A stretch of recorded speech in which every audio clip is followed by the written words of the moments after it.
할렐루야. 아멘. Бидний эзэн агуу юм аа. Жохон шингэлэхүү. Зүгээр юм. Надад нэг чих бүглэрсэн юм шиг. Нэг. За, цагаан сард өглөө. Цагаан сард өгөхөд монголчууд маань хөл хөдөлгөөнд орж ийн тийм ээ. Хөл хөдөлгөөнд орохоос гадна сар шинийн маань баяр төгөхөөр бүгд завгүй болдог.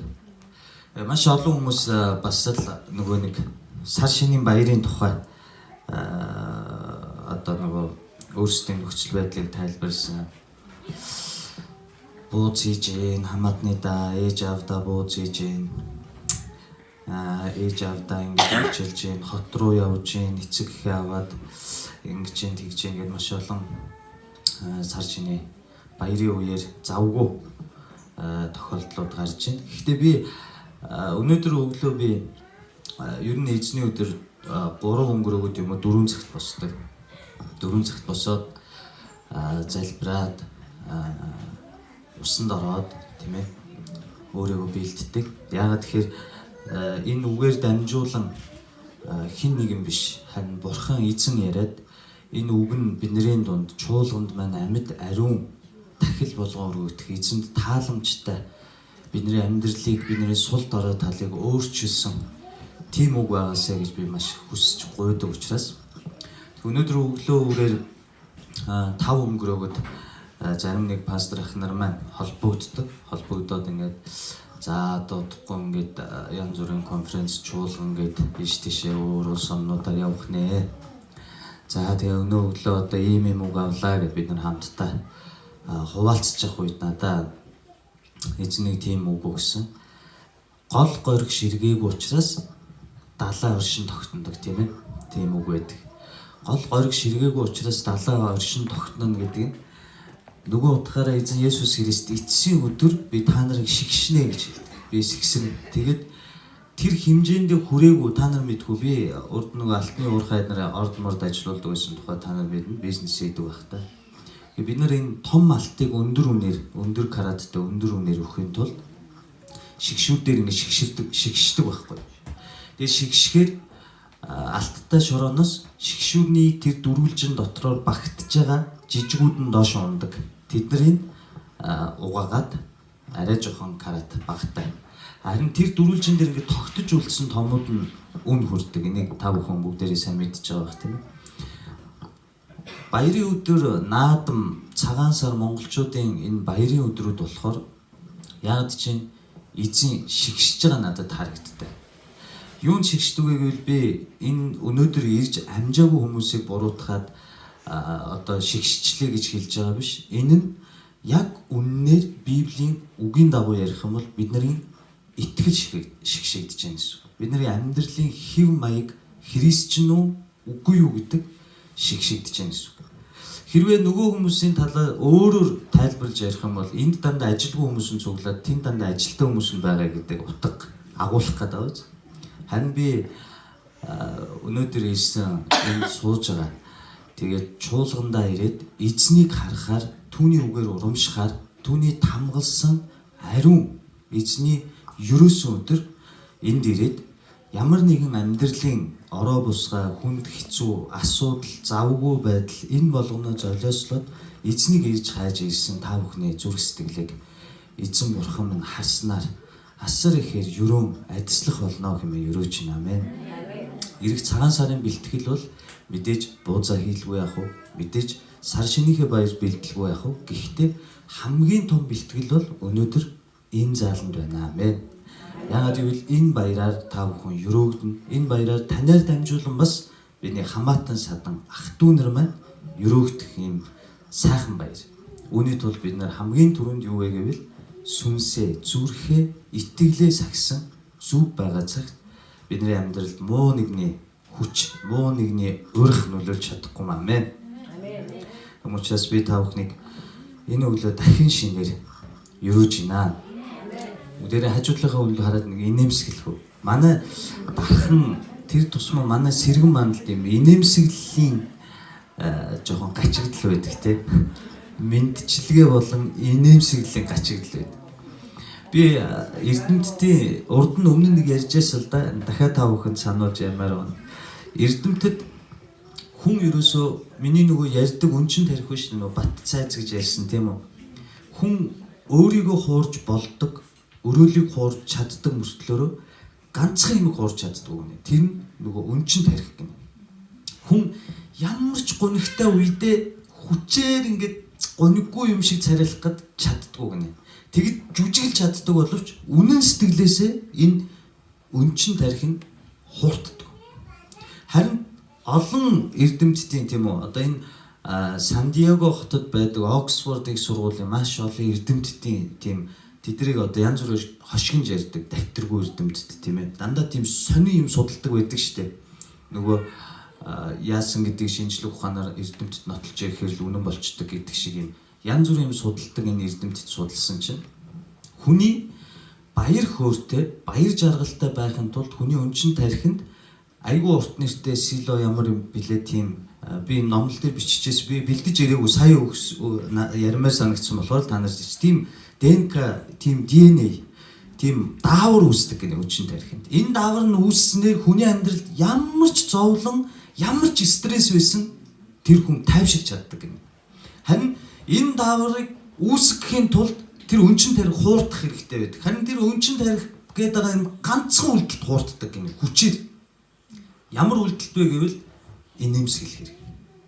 Ямар ч хүнд хүчээр та зүгээр хоёр амныхаа булчин чангаруулад нэг ингээд инээмсэглэхэд өнчин тарих би чи нэр баяр хөөртэй байгаа юм гээд нөгөө даавраа үйлдүүлдэг гэнэ. Инээдтэй байна. Тийм болохоор манай цуглаанд маань ямар ч үед энэ инээмсэглэл бие биен лүгөө хандсан мэдчилгээ бэлгсэн сайхан байгаас нэг Япон зүрэг байдаг тийм ээ инээмсэглсэн нүүрлүү сум харавдаггүй гэж ямар ч ууртай хүндний өөдөөс орсон инээмсэглэхээр шал өөр байдаг тийм ээ өнгөрсөн 7 хоногт бид нөгөө галын манай сүмийн гаус маус гэд нэлээд асуудалтай байгаа нөгөө ажлын байрны дүгнэлт аваагүй галын улаан байхгүй улаан хийцэн байгаа зүйл нь тэрийг ингээд 15 жил хийгээгүй гэж та боддоо 15 жил энэ чуулганд тэр гаус булан болон галын тэр байгаагүй гэнэ. Тэгэд онцгой байдлын төвчээр алдаад амар ууралж намайг миний өрөөнд ир загинсан тухай би ярьсан тийм ээ. Бид нар хууль ёсны дагуу хийж байгаа. Дандаа ингээд таньдаг хүнээр аргалахгүйгээр бидээж миний найзууд байгаа ч гэсэндээ яг дүрмийнхэн дагуу хийсэн гаус булан шинчилсэн шинжлэгдсэн хуулийн найруулгатай зөрчлийн хуулийг тусгасан бас нэг өөр шинэ гаус булан байна. Галын хор авч тавьсан, цэнэглүүлсэн. Тэгээд үүдэн тэр улаан нөгөө байх ёстой тийм ээ хурц сүх хувин гэл ингээ бүгдийг аваад энэ бүх байгууллагууд байх ёстой юм. 15 жилийн дараа манай сүм онцгой байдлын шаардлагыг биелүүлсэн байхгүй. Тэгээ багийн хөтөөр орсон бичүүгэнд таагаад. Би үнэндээ дотор айсан. Яагаад тэгэхээр миний өмнө давка гэгч нинга чука гэх сүмийн маань нөгөө хагас цагийн үйлчлэгч нар очисон чи загнадсан гинэ. Тэр пастрал авчир гэдэг. Тэгээд тэрний өмнө энд ирээ загнахтаа амар ууралсан. Чи шинэ болсон пастор чиний өмнө байсан хүмүүс яасан овоын та нар итгэж биш дэд тундаа цолтой онцгой байдлын амар уурлаад гисэн байхгүй. Би орохдоо айсан байхгүй. За мэдээж загнуулна гэж сэтгэлээ бэлдсэн загнуулна. За чимээгүй суун дөрмийн давуу загнуулна. Тэгээ би хараад ингээд загнуулсны дараа дөрмийн давуу одоо хийсэн юм аа ингээд тайлагнана тийм ээ. Ингээд энэ үүдэн тийш бүх юмыг өнгөтөр зургийг аваад ингээд фотогоор угаалгаад өргөдлөө бичээд нэг жоохон уучлалт төссөн байртай Дархуул аймгийн онцгой байдлын албанд хүсэлт гаргах нь миний үзээч гэнэ дайшин тийм ээ. Бараг л амэд гэж бичээгүй. Альгүй гоё орсон байхгүй. Тэр байцаагч нь байгааг. Маргааш өглөө үдээс өмнө иргэсэн. Маргааш өглөөнд очиж бас байцаагч байдаг. Тэгээ яваад орлоо. Тэгээд за та ярьчих дараа нь ярьж. За болох уу одоо би ярьж. Тэгээд яваад орсон чинь байцаагч нь байдгүй. Тэгээд би инээгээд орсон байхгүй. Загнуулахгүй тул гэтээ жоохон айдастай.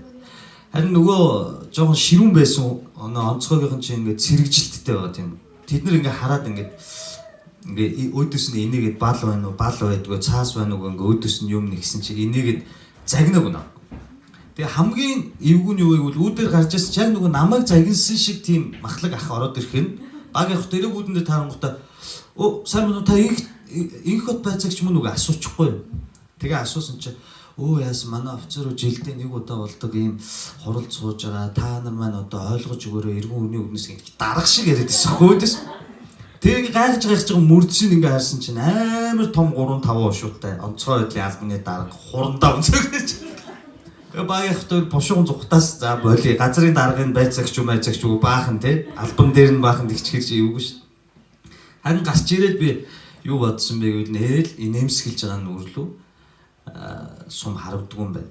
Тийм ээ. Тэр байцаагч нар ч намайг загнах гээд бэлдэжсэн зөвдөө дуудсан загнаагүй. Газрын албаны бүхэл бүтэн хурандаа үнийг ингээд үдчихэж байгаа юм шиг тийм ээ. Хувцастайгаа чинь албан байгууллагын ороод та инх хот байцаагч үгээр мэдээж сайхан санагдахгүй. Гэхдээ инээжсэн болохоор бас амьд үлдсэн.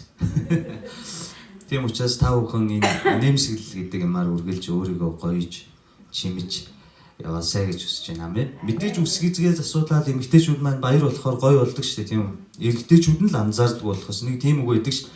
Эмэгтэй хүн үсээ янзлуулсныг эрэгтэй хүн хоёрхан тохиолдол мэддэг гэнэ. Нэг нь таг хусуулаад ирэх юм бол хөө үсчээ хайцсан гэж мэднэ. Нөгөөх нь өөрөө хамт үсчинд хүлээгээ сууж исэн бол үсээд суусан гэж мэддэг. Өөр гаргалгаа байдаг. Халелуя. За бид нар Египтээс Эхлэл номноос яваад өнөөдөр Египтээс гарсан түрүүчийн 7 хоногт Египтээс гарсан ном руу орсон. Бид нар Египтээс Этам буюу Улаан тэнгисээс Синай хүртэл хууль авах хүртэл Синай уулнаас Канаан хүртэл нийт Египтээс гарсан нь гитлэл номны үндсэн 3 сэдв байдаг. 3 аялал байдаг байгаа. Үйлс номон дээр бас Паул ахын сайн мэдээний 3 аялал байдагтай адилхан. Эхний аялал нь тэд нар Египтээс гараад Этамд ирсэн. Одоо тэд нар маш хүнд байдалд орсон. Яагаад хүнд байдалд орлоо? Тэд нарыг үүлэн баган, галан баган дагуулж явсан. Тэгээд харин тэднийг дагуулж яваад хаана аваачсан бэ гэвэл 14-р бүлгийн эхэндээр Мегдол ба Тэнгисийн дунд Пи Хахиротын өмнө буудал гэж Бурхан Мөсегээр дамжиж өөрийн иш үзүүлэгчээр дамжиж хэлээд тэд нар хаана очисон бэ гэвэл Баал Зефоны харалтаа эсрэг талд нь нэгсэндээ Улаан тэнгисийн ирэг дээр тэд нар 2 сая гаруй хүмүүс байрлсан гэсэн. Одоо тэд нар ямар байдалд орсон бэ гэвэл тэр үүлэн баган галан баганд итгээд Улаан тэнгисийн ирэг хүртэл ирсэн байгаа. Харин араас нь буцах зам байхгүй. Бидний дуу байдаг шүү дээ, тийм ээ. Буцах замгүй миний амьдрал. Ямар ч буцах замгүйгээр Египтчүүд яадаг вүлээ? Фараоны зүрх сэтгэл хатуураад, ноёд түшимтийн зүрх хатуураад дайрж ирж байгаа. Яах гэж байвал 2 сая гаруй Израиль хүнийг далайн ирэг дээр Улаан тэнгисийн ирэг дээр хүүс тэмтгэхийн тулд нэгэн ч үлдээхгүй, ихнэр бүр нялх хүүхд ч үлдээхгүйгээр хүүс тэмтгэхийн тулд морд цэрэгтэй, зэвсэгтэй, өөрсдөөс нь илүү байлдаанч хэдэн мянган Египтийн цэргүүд хаантайгаа фараонтай хамт ирж байгаа. Тэд нар зүхтай гэхлээр нөгөө талд нь бүхэл бүтэн хэдэн 10 км үргэлж ирсэн өргөн улаан тэнгис байна. Улаан гол биш, улаан далай биш л дээ. Гэхдээ тэнгис гэдэг чинь асар том. Ийм байдалд орсон Израильчууд бид нар дөрөвчийн 7 хоногийн үгэн дээр үзсэн шиг Египтэд орчуулгын газар байхгүй болохоор Мөсө чи бид нарыг энд авчираа юу? Бид нар тэндээ боолоороо байжгаад амьд байсан дээр байсан гэсэн гомдлсон тухай бид нар үзсэн байна. Харин өнөөдөр бид нар 13 дугаар бүлгийн 20-с 22-ыг уншиж санаад тэгээ үргэлжлүүлээ үзэх болно. 20-с 22 дээр за би та бүхэн уншиж өгье. Гитлэл номны 13 дугаар бүлгийн 20-с 22. Тэд Сукотос хөдөлж цөлийн захад байх Этамд буудлав. Эзэн тэдний замыг заахаар өдөр нь үүлэн багнаар байж тэднийг гэрэлтүүлэхээр шөнө нь галан багнаар байж тэднийг өдөрч шөнч явж болохоор тэдний өмнө явж байлаа. Өдөр нь үүлэн багна, шөнө нь галан багна ард түмний өмнөөс холдсонгүй гэж. Энэ дээр гарч байгаа энэ Сукот гэдэг газар гарч ийн. Түрүү бид нар Мегдол гэж уншсан, Пи Хахирот гэж уншсан, Баал Зефон гэж газрууд болохоор яг тодорхой энэ бол энэ газрыг хэлж байгаамаа. Тийм ээ, Бурхантай хөндий гэдэг байсан газар өнөөдөр одоо 57 жилийн өмнөөс Дархан гэдэг хот ус юм аа гэж мэддэг шиг тодорхой мэддэггүй. Харин зөндөө олон теологч нарын Библийн одоо мундаг теологч, профессор, докторуудын таамаглалууд их байдаг. Жишээ нь Улаан тэнгисийг одоо энэ Баал Зефон буюу энэ одоо Египтчүүдийн Баал гэдэг чимээ шүтэн шүү дээ, тийм ээ. Сифот буюу энэ Баалдаа тахил өргөдөг. Хүнээр, завхаарлаар, эмэгтэй хүний цусаар тийм ээ.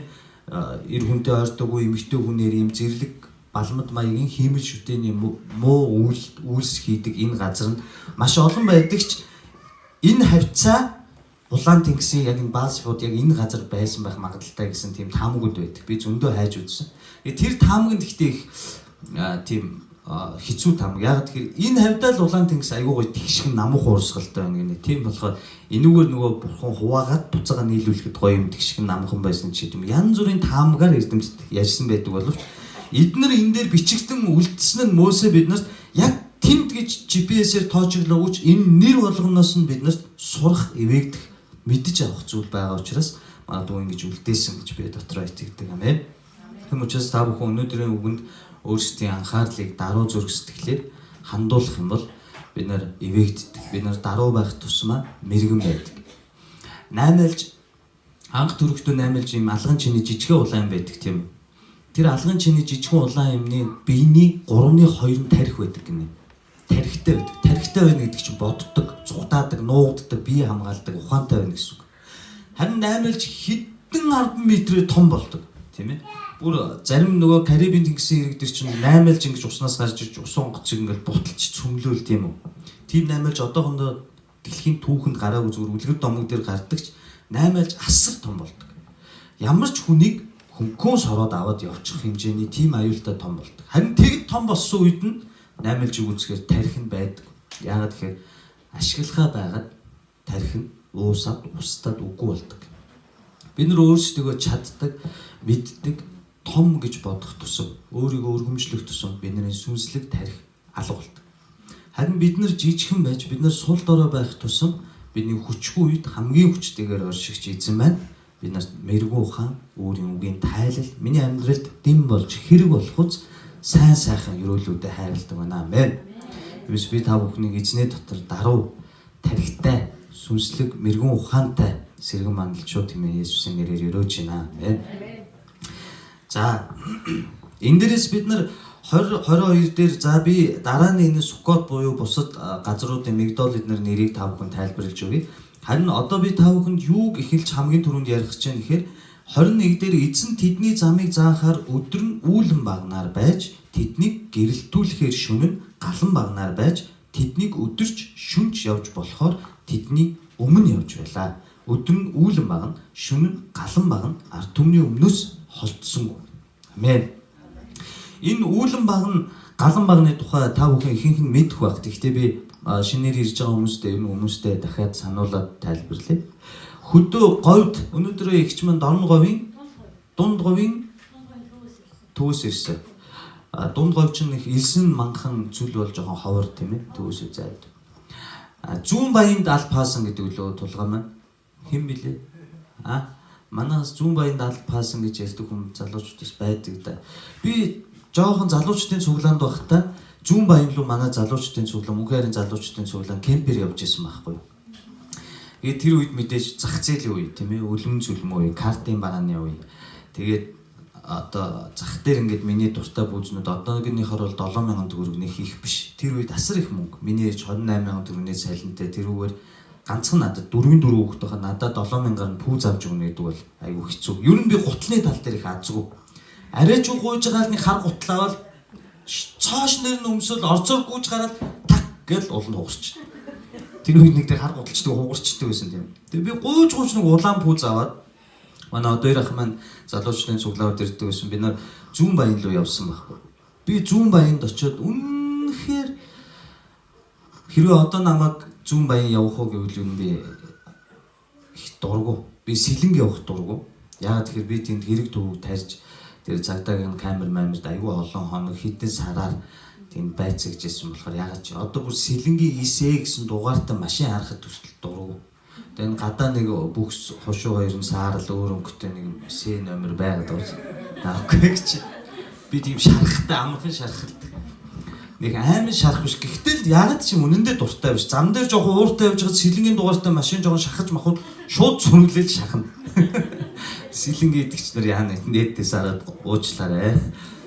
Миний буруу болохоор миний юм байгаа шүү дээ тийм ээ. Харин зүүн баянд би юуг мэдэрсэн гэвэл дээрээс амар халан тийм үү. Тэгээд тэр говьд чинь нөгөө доогуур нь ингээд орчих сүүдэр үнэндээ байхгүй ингээд эргээд тойроо ингээд сэмжин өөхөн үйлчин тийм ээ. Сэмжин үйлч юусэн нар халахгүй. Тэгээд нөгөө хөшөөний доор моор ингээд сайн мэдээ тараахж байгаа усын ухаар давстай гүүлгээд тий бүр амар хэцүү. Тэгээд зөвхөн дээрээс халахгүй шүү. Доороос бас хална. Говийн хамгийн муухай. Элсэн дээр суухад баг ингээд бүхс одоо шарагдах ч юм чи. Бүр амар нөгөө халуун нарны элч чи элсэн дээр шингэж чинь. Тэгээ хөөхий нөгөө гууж аваад цоошин дээр нь өмсөө догдолж явсан кемп дээр очисон чи нөгөө хятад пүүзний маань улан элсэнд халаад чи баг плитик шиг юм дээр яваад байгаа болохоор цавн салаад бүр ингээд албагаа салцуулна. Би амар харамсчихсэн. Би мартдаггүй. Би тэр үеийн ингээд жоох хүүхэд байсан.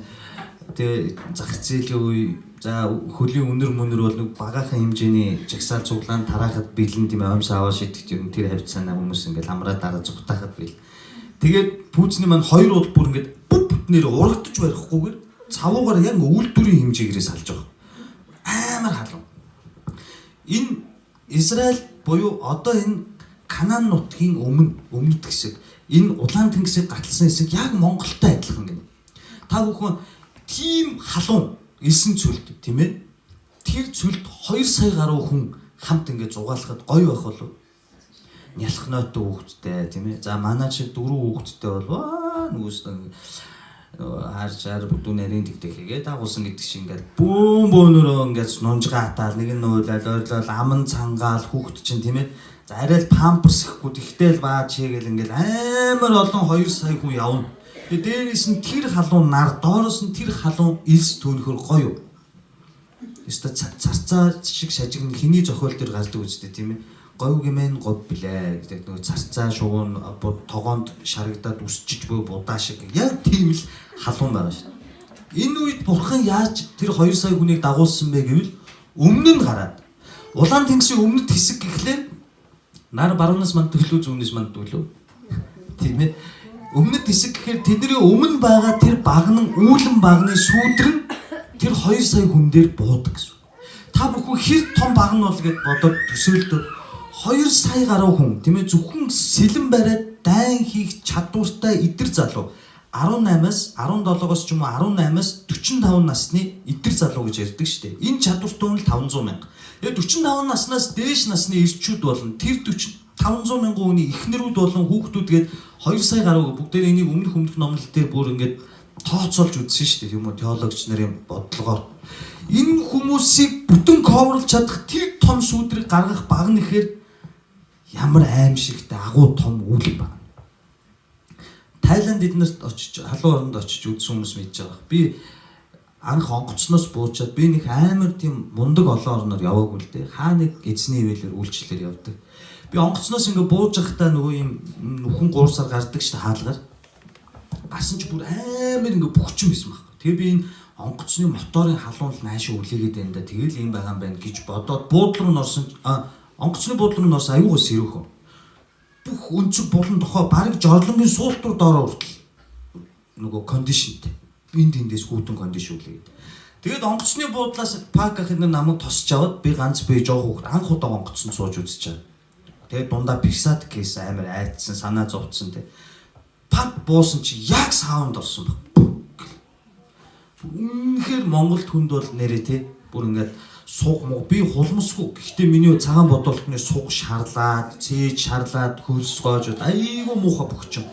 Тэгээ манай Монголд ямар ч халуунд хамгийн гоё нь юу гэвэл та кондишнгүй зүгээр 69 фургонтой явчихсан чи цонхон онгойлгохоор сэрүүн байдаг шүү дээ тийм үү.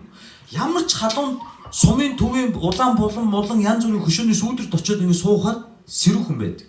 Тэнд ямар ч нэмэр байх. Халуун машинтай давхиж байгаад би цонхон онгойлгож үзсэн байхгүй.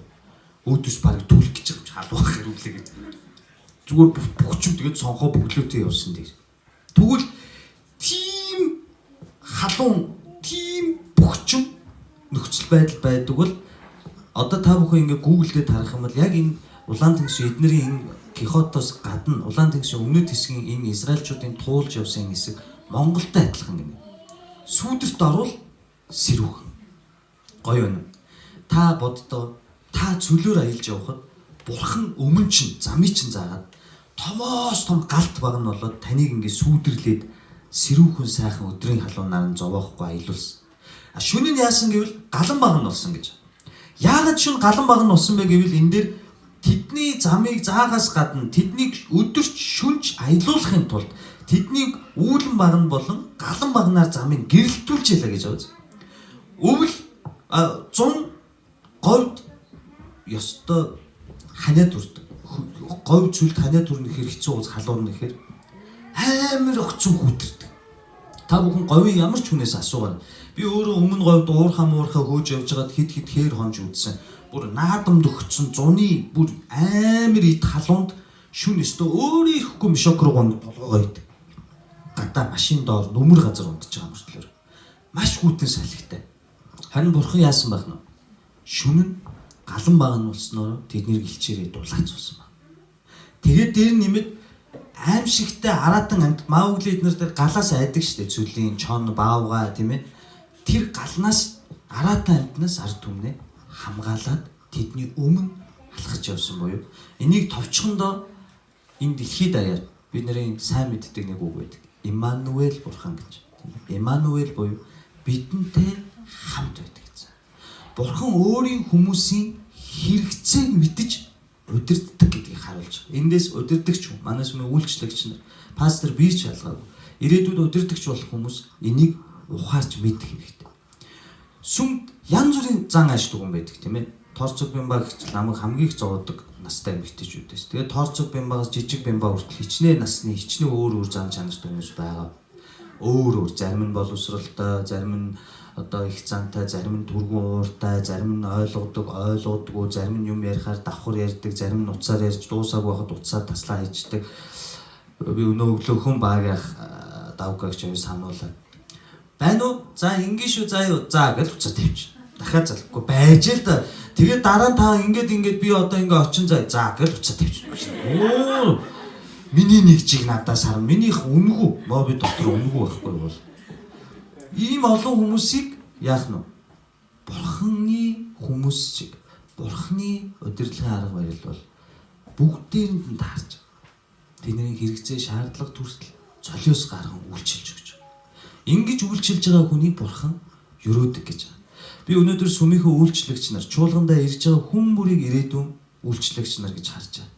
Ялангуяа өнөөдөр энэ завгүй үеэр энэ газар сууж байгаа та бүхэн магадгүй 5 жил, 10 жилийн дараа нямка байсан байгаагүй өөр хэн нэгэн бурхны хүн томилогдсон үйлчилж байсан ч энэ чуулганд 1000 гаруй хүнтэй болоход та бүхэн бүгд 100 хүнийг халамжлах, ахлагч, удирдагч нар болно хэмээн өрөөж байна. Тэр үедээ та миний өнөөдөр хэлж байгаа энэ үгийг бүү мартаасаа гэж хүсэж байна. Юу вэ гэвэл удирдах байгаа хүмүүсийнхээ дутууг, гачигдaltaй байгааг, хэцүү байгааг нь анхаарч удирдах тухайд бурхан галан баг, үүлэн багнаар биднэрт зааж өгч байна. Амен. Мэдээж байнга сүм баян байнга юм өгнө гэдэг нь халамжлна гэсэн үг биш. Юмгүй ч гэсэн уцаарч болтгоо яриад би энэ сайн өгчээ. Имлэг твч байгаа гэсэн нэг ширхэг алим 50 чихэрч болтгоо бариад очиход тэр хүнийг бурхны хүн гэж хүмүүс харддаг юм аа ах дүүнэрээ. Тийм учраас та бүхэн энэ үүлэн баг, галан баг эзний гайхамшигтай Мануэл удирдлагыг харах болгондоо өөрийгөө ингэж харж дүүгнж ухаараасаа гэж хүсэж байна. Амен. За үүний дараа бид нар 14, 15 дугаар бүлгийг өнөөдөр зэрэг үзнэ. Яагаад гэхээр та дараа нь уншиж үзэж болно. 14 дугаар бүлэг бол түүхэн талаас нь Мөсе боссон явдлыг сэрүүлэн бичсэн байна. Тэдэн оны тэдэн сарын тэд нар ингэж ийм аргаар явж ингэж удирдуулан улаан тэнгисийн ирэг дээр хүрсэн гэж бичсэн бол 15 нь 14-өө давтаад шүлэг дуулал бид нар магтуу гэж ярьдаг тийм ээ. Магтуу маягаар бичигдсэн. Хоёулаа нэг л юм өгүүлж байгаа. Гэхдээ бичлэгийн хувьд өөр. Яагаад 14 дээр бүх юмыг тодорхой Мөсе бичсэн мөртлөөрөө 15-ыг давхар оруулсан гэвэл энэ магтуун тэд нар улаан тэнгисийг гаталж гарсны дараа эзэн дөргсөн магтан дуу, магтаал. Тэгвэл та боддоо 14 дугаар бүлэг, 15 дугаар бүлэг хоёрын аль нь төрүүлж бичигдсэн бол? Байсан бол 15 нь байж таарна тийм үү. Яагаад гэвэл эн чинь ард түмний дунд яригадаад дуу болоод явцсан байгаа. Мириам дуулсан байгаа. Одоо нөгөө эрэгтэй эмэгтэй хоёр ээлжид дуулах ч үүдүүлээ. Хоршид дуулна гэж тийм. Харилцан дуулсан байгаа тийм ээ. Бурхныг магтсан энэ дуу байсан. Харин Мөсе сүүлд нь энэ дуу бол тухайн үеэс эхлүүлээд Израильчуудын дунд ам баригдаж явсаар энэ Бурхны гайхамшиг магтан алдаршуулсан магтуу бол сүүлд нь Мөсе бүр тоолго номны үед тийм ээ. Йошуад Израильчуудыг дараагийн удирдагч томилогдох үед их гитлэл номыг бичгтээ 14 дээр өөрийнхөө сэрүүлсэн гэсэн үг байхгүй. Тэгэхээр бид нэр 14 15-ыг зэрэг үзээд цаашаа явж болно гэсэн. Бүгдээрээ 15 дугаар бүлгийг уншихдаа бүтнээр нь биш юм а гэхэд 15 дугаар бүлгийн 13-аас 16-г хамтдаа уншийе. Гитлэл номны 15-ын 13-аас 16. За би та бүхэнд уншиж өгье. Бат хайртай нь биднийг авран хөтлөв. Хүч чадалтай нь биднийг ариун гэрт тань авч ирэв. Донсолж байна. Сонссон ард түмнүүд. Айж байна филистичүүд. Эдомын тэргүүлэгчид түгшиж, Моабын удирдагчдыг дагжин нөмөрч, Канааны суугч бүгд мохож байна. Айдас хүйс аимшиг цочрол тэднийг нөмөрчээ. Аяа эзэн, ард түмэн тань дайран өнгөртөл, золсон ард түмэн тань дайран өнгөртөл, таны мотрын агуу хүч тэднийг чулуунт чимээгүй байлгана гэж.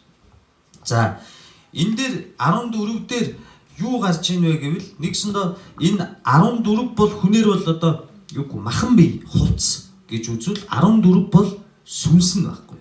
Энэ 14-ийг бид нар мэдээж 15 14-ийг одоо Библийн сургуульд үздэг шиг үзэх юм бол энэ бараг л худалчунд 4 5 хоногийн хичээл болж таарна тийм ээ. Харин үндсэн бид нар өнөөдөр эзний өдөр ямар үгээр өрөөгдөх вэ гэвэл би танд энэ саяны уншсан хэсэг дээр юу гэж гарч ийн гэвэл Израильчуудын хувьд тэд нар ард түмэн бүгдээрээ улаан тэнгисийг гаталснаас хойш хэдэн жил цөлөөр зугааллаа. 40 жилийн турш цөлөөр аялахад нэг ч удаа дайсан тааралддаггүй.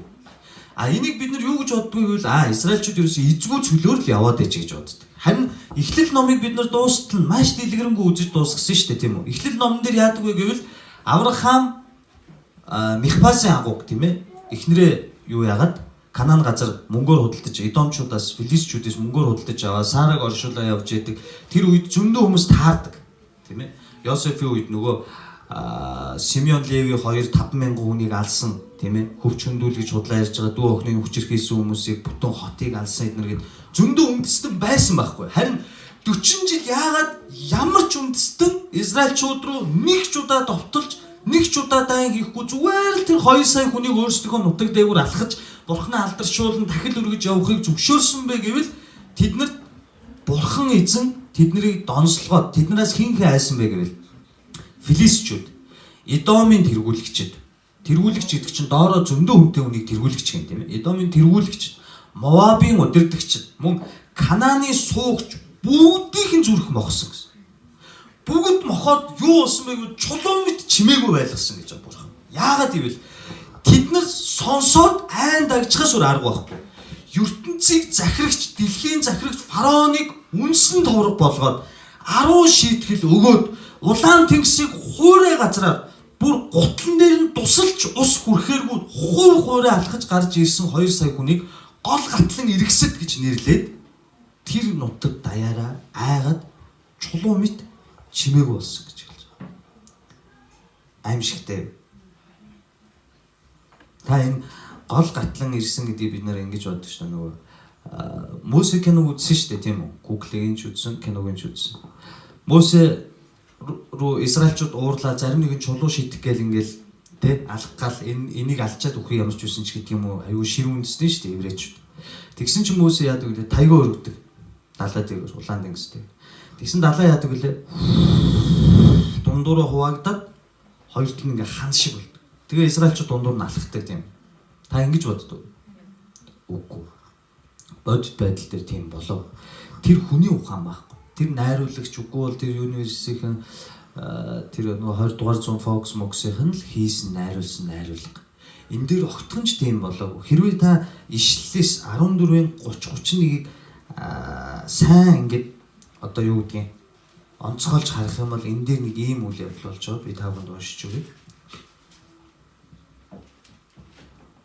Ийхүү эзэн тэр өдөр Израилийг Египчүүдийн гараас аварлаа. Далайн хэрэг дээрх Египчүүдийн цогцсыг Израиль харав. Египчүүдийн эсрэг эзний үйлдсэн агуу хүчийг Израильчууд хараад ард түмэн эзнээс эзэн хийгээд түүний зарч Мөсед итгэв. Тэд нар эмээсэн. Гэхдээ тэгж шил толь шиг акварм шиг ингэж улаан тэнгис Мөсег таяга өргөвгүй юу? Хуваагдаагүй тухай бас Библи ингэж хэлж байгаа. Би та бүхэнд олж уншиж байна. 21 дээр Мөсе гараа далай дээгүүр сунгав. Эзэн шөнийн турш дорны хүчит салхиар далайн усыг хураасанд ус хуваагдаж хуурай газар гарав гэж. Яасан гинэ? Таяга өргөнгөд хуваагдсан байна уу? Шөнийн турш гэж. Шөнийн турш. Энийн өмнө юу болсон бэ гэвэл Египчүүд Израильчууд руу гүйцэд ирсэн байхгүй. Гэтэл та бүхэн дараа нь 14, 13, 14-ыг уншвал өмнө нь байсан үүлэн баг нь галан баг нь болж хуваагдаад тийм ээ Израильчуудын ардаас ирж байгаа Египчүүдийн цэргүүдийн урдуур асар том галан хөшиг татлаа гэж хэлж байгаа. Би энэ болгоныг уншихаар чуулганы маань номлолын цаг уртсах учраас та бүхэн дараа нь үзээрэй. Нүдэндээ төсөөлөд. Тэгээд Египчүүд орох гэтэл мордууд нь гал руу орохгүй. Тэр галан хөшигний цаана Израильчууд яахаа мэдэхгүй. А Мөсе цаана таяга өргөө зогссон байна. Дорны салхи гэдэг нөө миний яриад байгаа нөгөө халуун салхи байхгүй. Энэ говьд байхгүй. Нөгөө Тайланд эднэрт байдаг сэрүүн биш. Тэр халуун дорны салхи хэрэг шөнийн турш хуйлэрсэн том торнадо үүсгэсэн гэсэн үг. Та бүхэн одоо ч гэсэн торнадог судалж байгаа тэр судалгааны эрдэмтдийн киног үзсэн үү? Амар торнадо өвхөр мөхрийг байшин машиныг эргүүлдэг хийсгдэг тийм үү. Гэхдээ яг төв рүү н орчихор яадаг үлээ. Намгүй чимээгүй. Энэ бодит YouTube-ээс үзсэн хүн байна. Байдаг шүү дээ. Кинон дээр гардаг. Харин эрдэмтдийн нэг нисдэг юм дрон шиг машин оруулаад төвд нь орж байгаад ирээдүйн цаг агарын судалгаа болон тэр торнадо хаашаа явж Японыг сүйтгэх гэдэг энэ солонгосыг дайрах гэдэг энэ судалдаг тэр машин дандаа тэгээ дунд нь ордог. Наамгүй дуу чимээгүй. Судалгаа явуулахад бүрэн тохиромж. Тэгвэл энэ дорны салхи торнадо шөнийн турш хуйлруулсан гэж. Тэгээ урсгалын буцаасан гэж. Та төсөөлд асар том халуун салхи ирээд тэр асар том тэнгисийн дунд хуйларсаар тэр урсаж буй уул нь бол урсгалгүй бол далаа штэ тийм үү. Нэгдээ илэн халуун урсдаг учраас тэнгис болчихж байгаа. Тэгвэл тэр том далайг хуйлруулсаар шөнийн турш хичнээн хүчтэй торнадо тэнд үүсээд салгасан байна.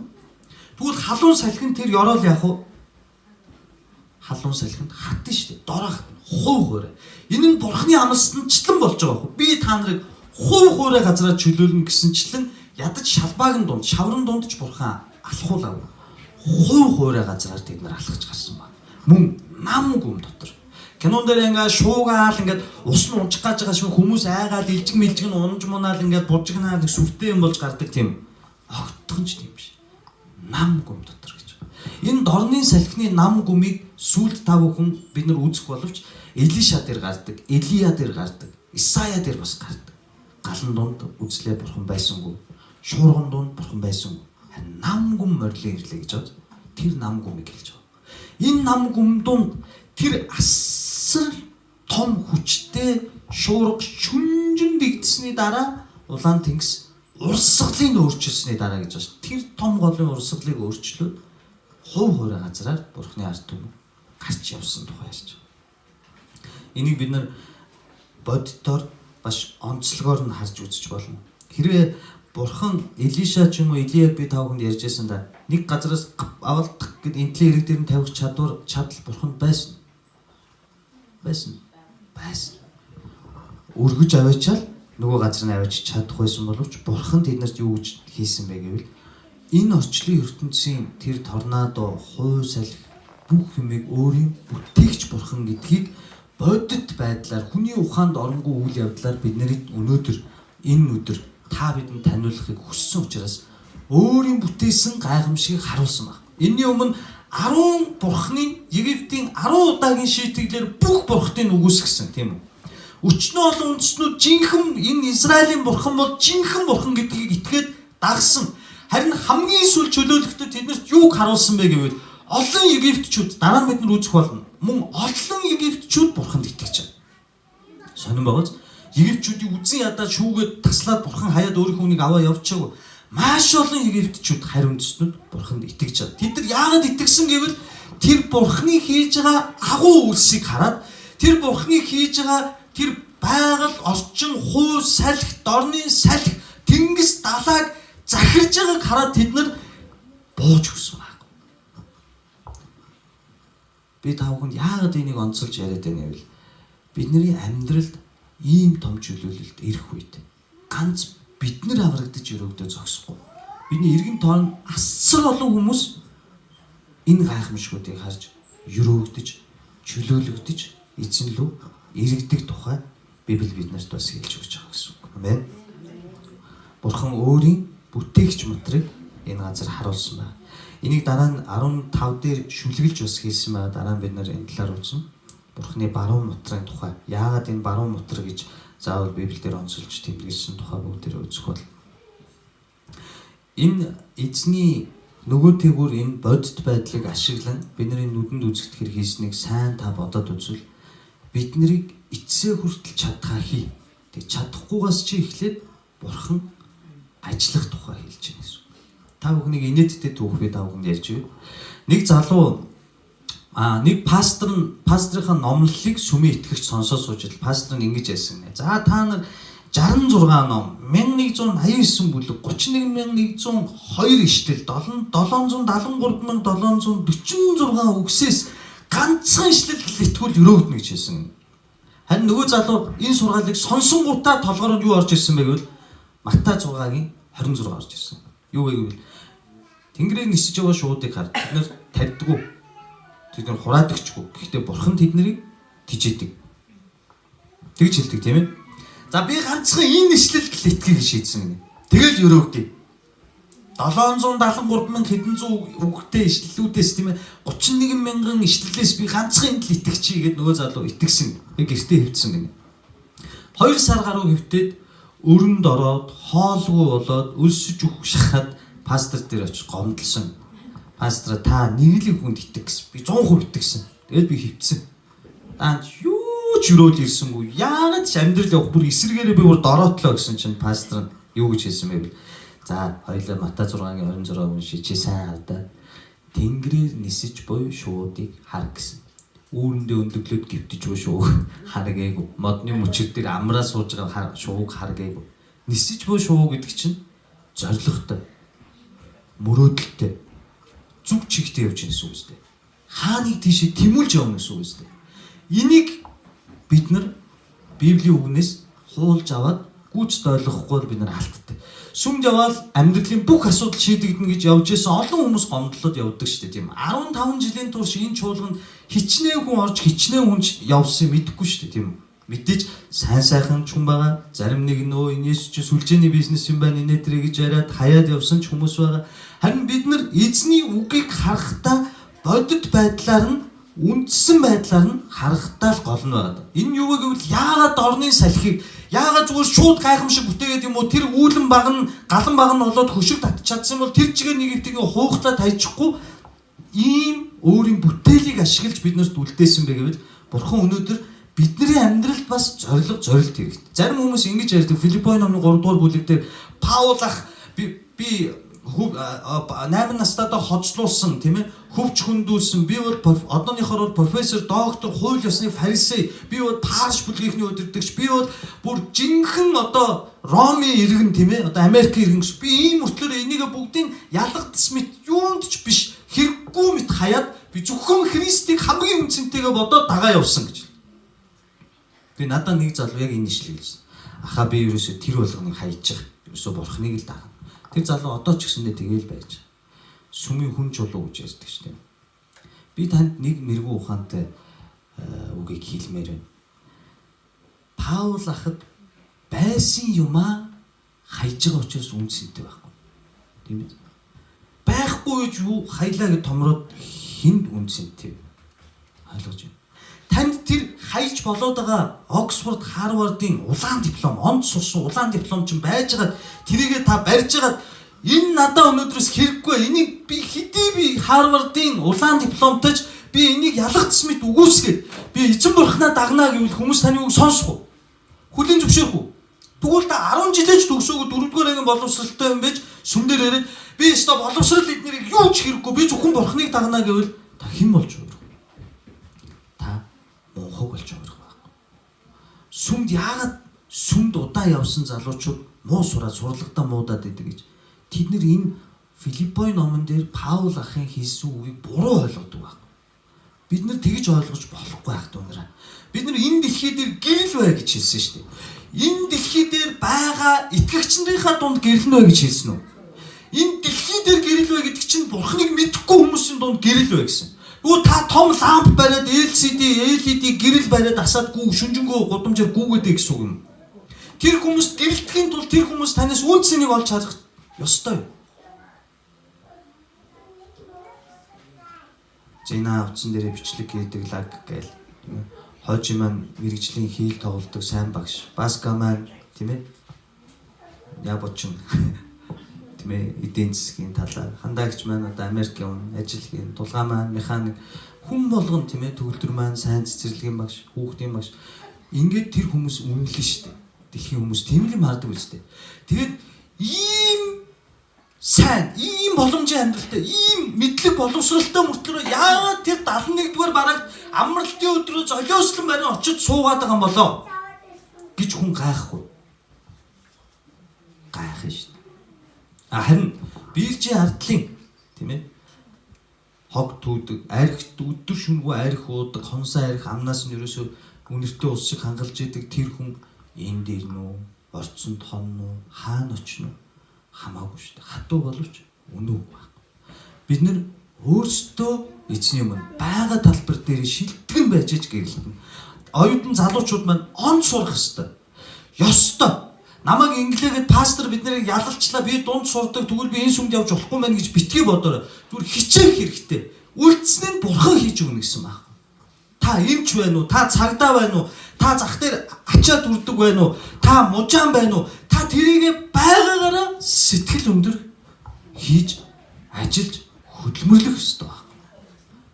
Ингэжээж та эзэн бурхны Паул ахын Филиппой номны 3-р бүлэг дээр хэлсэн үгийг үндсэнийг мэдэрнэ гэсэн үг. Энийг ганц би хэлээд байгаа юм биш. Өнөөдөр бурхны үг энийг биднэрт ойлгуулахын тулд тэр хууль салхийг өөрийн бүтээлийг ашигласан гэсэн үг байна. Та мөн 13-аас 16 дээр гарч байгаа нэг үгийг би та бүхэнд уншиж өгье. Гитлэл номны 15-ын 13-аас 16 түрүү би уншсан. Дахиад би уншиж өгмөр байна. Батхайр тань биднийг авран хөтлөв. Энэ юг хэлж байна? Израильчуудыг юу дагуулж тэр газар аваачсан бэ? Сая бид нар ярьсан шүү дээ. Батхайр тань үүлэн багна, галан багныг хэлж байгаа. Тэр үүлэн баг нь галан баг нь бол израильчуудыг айлах гад би бол бурхан шүү та нар намайг дагахгүй болохгүй шүү гэсэн сүрдүүлэг биш. Тийм сүрдүүлсэн удирдлагч биш. Тэр хайр байсан гэдгийг тэд нар магтан дуулж байна. Бат хайртай. Өдөр биднийг сэрүүцүүлдэг тэр хайртай. Үдээс хойш орой биднийг галаар дулаацуулж хээрийн араатнаас хамгаалдаг тэр хайртай биднийг хөтлөн дагуулсан гэж хэлж байна.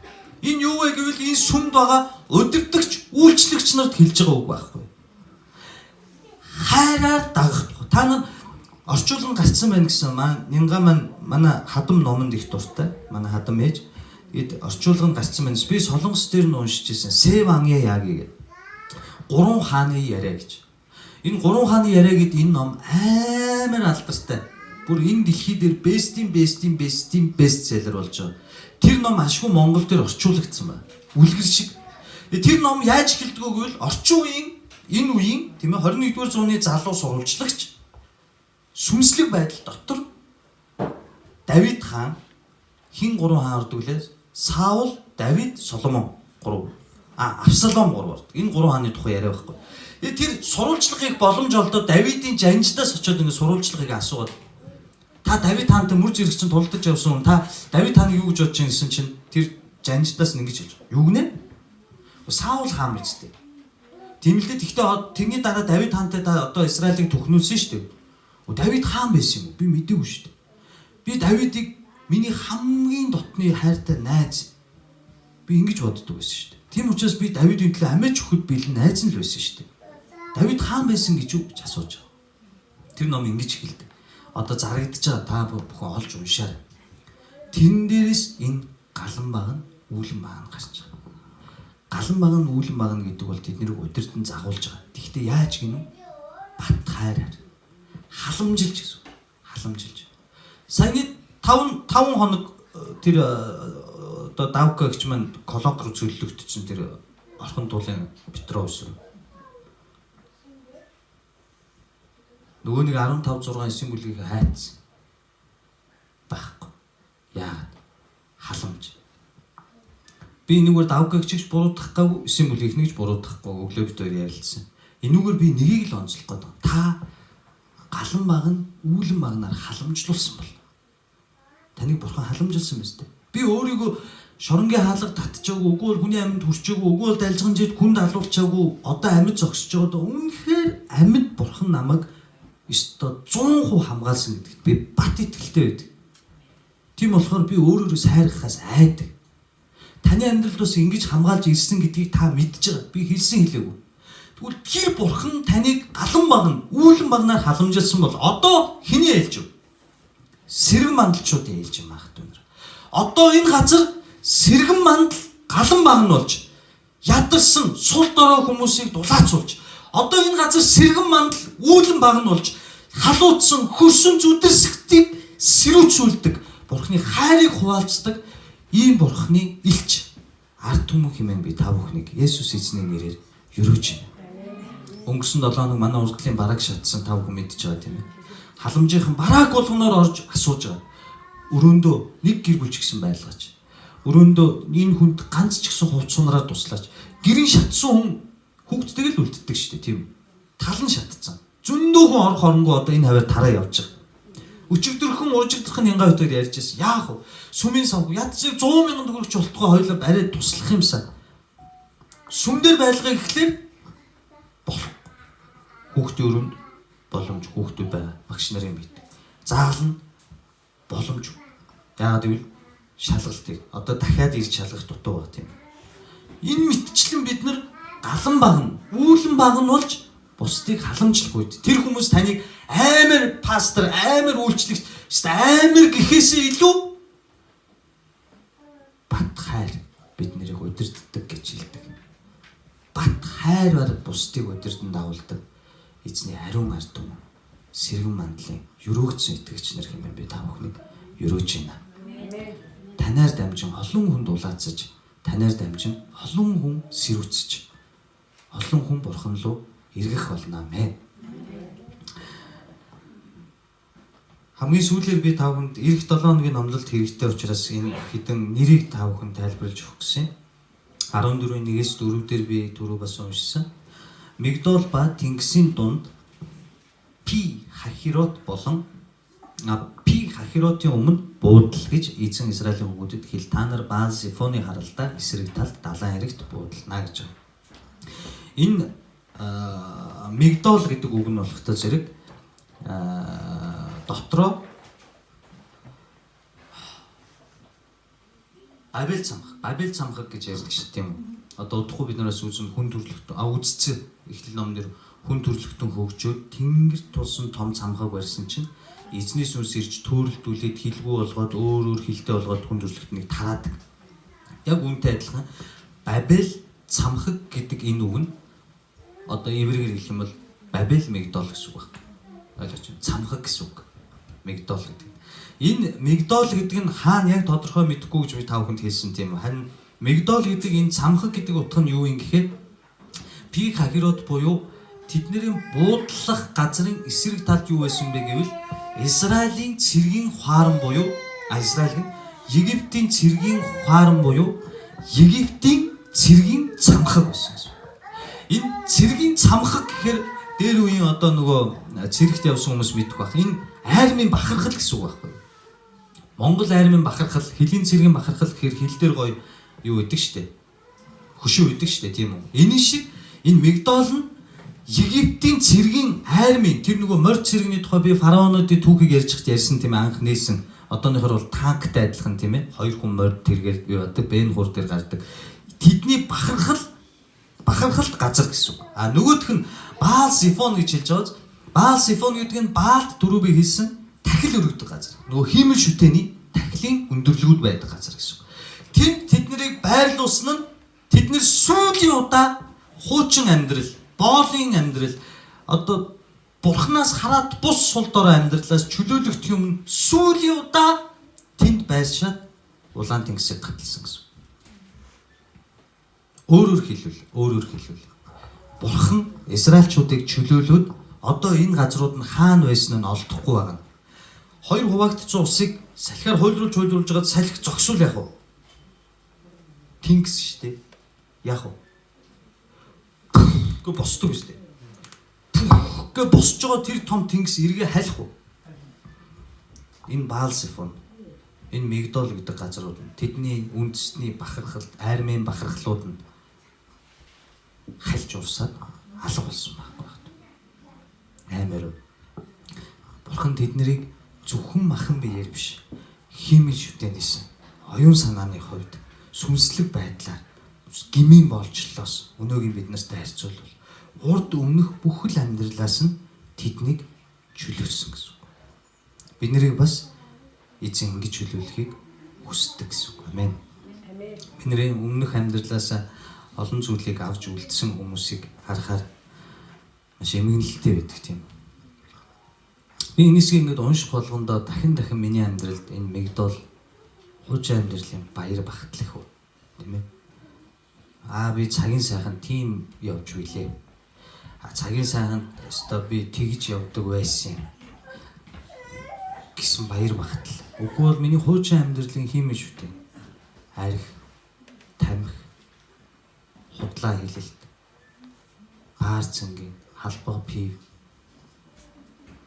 Энэ Баал-Зефон үлдсэн байх вэ гэж хайд. Хэрвээ тийм бол би улаан тэнгисийг гатлаа гэсэн. Баптизмын хичээл удахгүй орноо л гэдэг. Би орноо л гэд итгэл баг. Гэтэ энэ тэмдэг колонк төр цөллөгдөөл яваа л орох. Тарьж хаад. Улаан тэнгис рүү Израильчууд орсон. Улаан тэнгис хэр өндөр гүнзгий байсан бол толгой нь харагдах байсан бол улаан тэнгисийн наан завтай ингээд харагдах байсан. Харагдахгүй шүү дээ. Тийм шүү дээ. Та боддоо тэд нар яасан байх? Гурван найз яасан байх нь гэдэг. Израильчууд яасан байх? Тэд нар баптизм хүрсэн баг.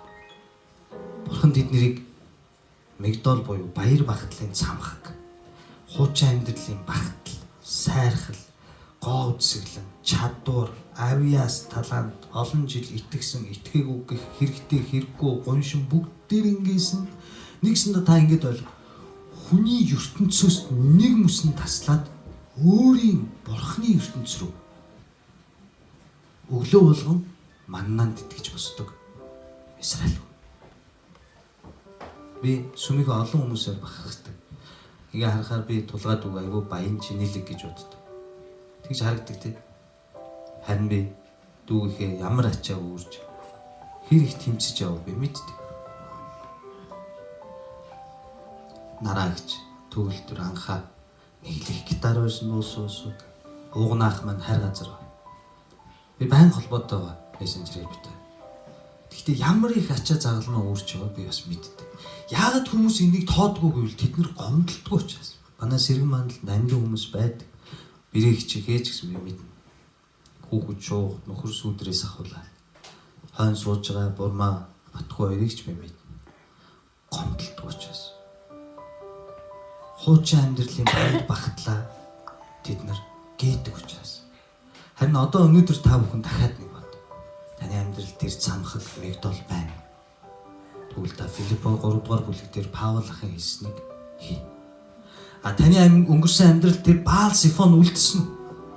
Бузар муу, шуналт ачаал махан биеийн зүйлс үлдсэн үү? Тэгвэл энэ өглөө та дахин санаад тэр улаан тэнгис дундуур шургалж гараад эзний дотор сүнсээрч өнөөгийн баптизмаас ч эзний дотор бүрэн угаагдж чөлөөлөгдсөн Израиль хүн шиг та чөлөөлөгдсөн үү гэдэг юм дээр дахин нэг санангаа бид нарыг тэр аимшигт болжлоос чөлөөсөн бүхэл бүтэн улаан тэнгисийг цуу татаад өнөөдрийг хүртэл галан багнаар үүлэн багнаар бид нарыг хангаж тижээж өрөөж бид нарыг ирээдүйд чи ингэж удирдах халамж бат хайр бурхан бат хайрын бурхандаа өрөөгдсөн талархсан сэтгэлээр бүгдээ хамт сэргэн мандал чуулгана босгон байр яах вэ? Амен. Манай чуулган том жижиг мундаг баг нүсэр гэхээсээ илүү эрүүл итгэлтэй зөвхт хүмүүс Бурхныг магтаж түүний тааллыг хүртсэн өрөөгдсөн чуулган хэмээн би та бүхнийг эзэн Есүсийн нэрээр өрөөж байна. Хамгийн сүүл залбирахын өмнө би та бүхэнд өнөө өглөө авсан эзнээс авсан үгээ хуваалцаад өнөөдөр хамт залбирая.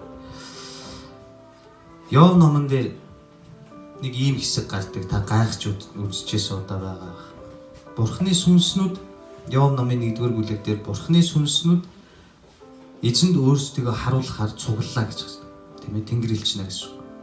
Тэд нар бүгд жигсаад цуглаа сууж байсан чинь зогс тэдний дунд бас хэн орсон бэ гэвэл сатан ороод зогссон. Ялгархгүй. Тэнгэр элч гэрэлтэй, гэгээтэй, үдсгэлэнтэй гоё л байдаг бах тийм үү? Би ямар харсан биш. Гэхдээ тэдний дунд сатан ялгархгүй зогсож ил хэн мэддэг лээ? Тэнгэр элч нар ч тэр өөрсдийн дунд тэр муу сүнс ороод зогссон байгааг мэдээгүй л бурхан мэдээд асуудаг. Чи хаагур дон шүүжилж дими динж яваад ирвэ. Тэгээ сатан хэлдэг. Өө би дэвэн дэлхийгээр хэрэн эсэж яваад ирлээ. Миний боол Йов байна уу? Байна. Чи түүнийг харав уу? Түүн шиг зөвхт хүн байна гэж үү? Би түүнд хайртай гэсэн сатан хэлдэг. Шалтгаангүйгээр тэр таны өмнө зөвхт амьдрна гэж. Та түүнийг хангасан, өвчин зовлонгүй, эд баялаг, эхнэр хүүхэд бүхэл юм та хамгаалаад тахад тэр таныг магтахад алдашруулахаас өөр яах юм бэ? Тэгэхээр бурхан өгдөг лээ. Харах түн түүний амнаас бусна чиний харт. Та энийг бодож үзсэн үү? Муу сүнс, адгийн муу сүнс, тийм ээ, сатан хүртэл биднийг соргохдоо бурханы зөвшөөрлийг авдаг. Өөрөөр хэлдээ өөрөөр бол та ингэж хэлж болох юм. Сатан хүртэл бурханы эрх мэдэлд захирагдаж байгаа. Бурханы эрх мэдлгүйгээр биднэрт хүрэх боломжгүй байгаа. Та илчлэлт номноос бүгдээр нэг ишлэл уншия. Би та бүхэнд уншиж өгье. Илчлэлт номон дээр 7 чуулган гэж гардаг тийм үү? Тэр дунд манай чуулган шиг чуулган байсан. Олон жил болсон. Олон үйлчлэгч нар нь ядарсан, туйлдсан, олон сорилтонд тавчлаганд давж туулсан. Том жижиг нь мэдэхгүй. Библийн хэмжээнд юу гэдгийг одоо том чуулган гэхээр биднийхаар бол аюу олон хүнтэй нүсэр чуулган гэж боддог ч Библи чинь өөр хугтхонтой бурхныхаар ярьдаг шин. 3 хүн байсан ч юм бэл яаж мэдэх юм тийм үст. Энэ дээр Смирнагийн чуулган тийм ээ 7 чуулганы тухай Смирна дахь нэг чуулганд хэлсэн Есүсийн үг байдаг илчилт номон дээр. Энийг би уншихдаа маш их өрөөгддөг. Илчлэлт номны илчлэлт номоо ч болохоо байж амраа. 2:10-ыг би та бүхэнд уншиж өгье.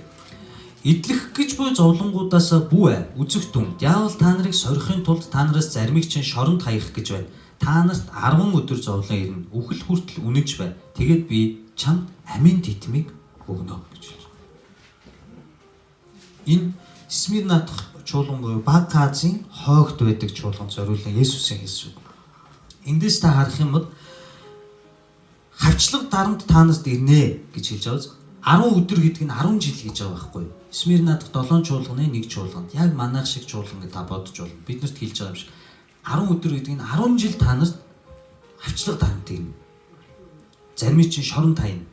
Гэхдээ эцсээ хүртэл үхэл хүртэл та нар надад үнэнч байвал би та нарт амийн титэм өгнө гэж. Нэгсэндээ энийг би та бүхэнд арай өөрөөр тайлбарж хэлвэл өөрийнхөө чуулганаа хүчрхэгжүүлээд, бэхжүүлээд, синхрүүлээд, эрүүлжүүлээд босгохын тулд сатаныг хүртэл ашиглаж чадах эрх мэдэлтэй тэр Есүс Христ бол бидний эзэн. Амен. Бид нар сатан гэхээр айдаг тийм үү? Харин айх шалтгаан байна уу? Бүр сатаны хорон муу ажлыг хүртэл бидний төлөө ашиглаж чадах тэр агуу эрх мэдэл Есүс эзэнд байдаг байна. Өнөөдөр та бидний туулж байгаа сорилт, зовлон, зүдгүү, хавчлаг дарамт нь биднийг ирээдүйд босгон барьж, шинчилж, эрүүлжүүлж буй Бурхны арга байна. Тэгвэл манай чуулган дотор муу сүнс ажиллаж байна. Манай чуулган дотор ийм байна. Манай чуулган ингэхээр өсөхгүй байна гэдэг энэ гомдлолоос бид нар хизээ салах вэ гэвэл энүүгээрээ ч гэсэн дамжуулаад бид нарыг эрүүлжүүлж, босхон барьж, шинчилж буй. Бүр сатаны бидний дунд хийж байгаа тэр хор хөнөөлтэй ажлыгч өөрийнхөө чуулганы төлөө ашиглаж эргүүлж чадах эрх мэдэлтэй Есүс эзэн манай чуулганы тэргүүн хончин, тэргүүн пастор юм аа гэж. Бүгдээрээ өдөр бүр чуулганыхаа үүдээр орж ирэх болгондоо хамтдаа бууж өгч гараа өргөөд чуулганыхаа тэргүүн пастор болох Есүс Христийг хүндлэн түүнийг магтаалыг өргөж, түүний өмнө даруусч, түүнийг өргөмжилсөн эзний Христ эзний чуулганы амьд, эрүүл, ариун зөв хүмүүс, Бурхны хүүхдүүд, Бурхны гэр бүл хэмээн би та бүхнийг дахин өрөөж байна.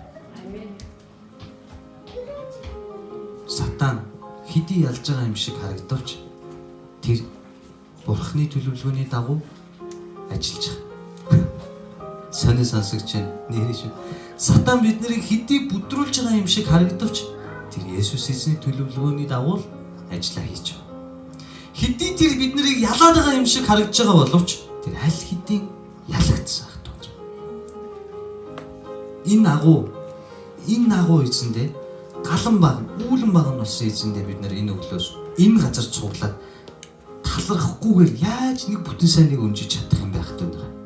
Энэ эзэндээ бид нар би таны хүн гэж байгаагаа өргөж түн зориулалт гарган үйлчлэхгүйгээр сэргэн мандалж байна. Яаж тисэж, твчиж чадах юм байх вэ?